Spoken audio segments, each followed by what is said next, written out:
মেলানি জীবনকে বলি জীবন হাত করে গেছে পরে যাবে পড়বে গিয়ে দুধের উপর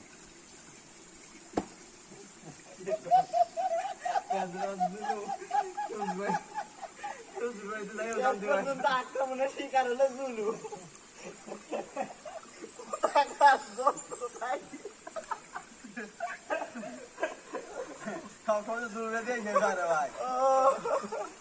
এই কথা বললাম রে ভাই ভাই বেদরা ভাই আমি কালকে বল করছি বল করে এই তিন ওভার বল করার কথা কয় তিন ওভারে বল কয়টা হইলো নবে 18 বল বল করছে কয়টা 36টা বাকিগুলা কি ওয়াইড